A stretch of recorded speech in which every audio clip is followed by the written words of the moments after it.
Court आजाद कश्मीर से इस वक्त की सबसे बड़ी और सनसनीखेज पेशरफ 29 जुलाई 2026 की सुबह 11 बजे तक की ताज़ातरीन अपडेट के मुताबिक रावलाकोट और गर्दनवाह में सूरत हाल इंतहाई कशीदा, जहां एक तरफ मुजाहिरीन के संगीन दावे तो दूसरी जानिब हुकूमत और सिक्योरिटी इदारों के होश रबा इंकशाफात सामने आ रही हैं। तफसीलात के मुताबिक अलदम ज्वाइंट अवामी एक्शन कमेटी और मुजाहिरीन का इल्जाम है कि 27 जुलाई की शाम रावलाकोट के चिनार चौक, चांदनी चौक और शहीद चौक में सिक्योरिटी फोर्सेज और पुलिस ने पुरअमन मार्च करने वाले मुजाहिरीन पर बगैर किसी इंतबाह के बराह रास्त फायरिंग, स्नाइपर्स की मदद और आंसू गैस का शदीद इस्तेमाल किया। मुजाहिरीन का दावा है कि फायरिंग से 14 से 21 अफराद जाँ बहक और 50 से ज्यादा जख्मी हुए हैं, जिनमें उस्मान नजीर, बासित शाह और फहीम अफजल जैसे अफराद शामिल हैं। मुजाहिरीन ने इलाके में कम्युनिकेशन ब्लैकआउट और इंटरनेट की मुअत्तली का भी इल्जाम आयद किया। दूसरी जानिब हुकूमती हकाम और सिक्योरिटी फोर्सेज ने मुजाहिरीन के दावों को यकसर मुस्तरद करते हुए इसे मनफी प्रोपेगेंडा करार दे दिया। सरकारी हकाम के मुताबिक अलदम एक्शन कमेटी के मुसल्लह शरपसंदों ने रावलाकोट में दाखिले के लिए सिक्योरिटी नाके और पुलिस पर फायरिंग की,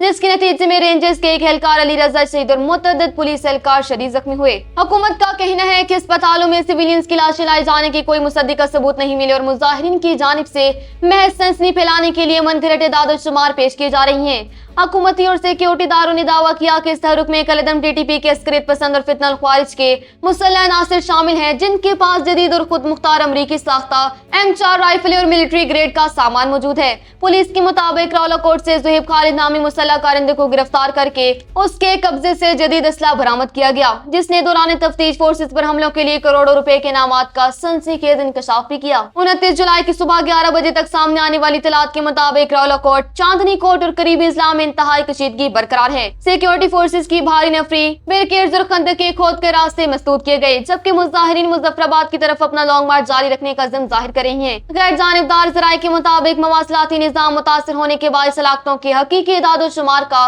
खुद मुख्ताराना तय्युन फिलहाल मुमकिन नहीं हो सका।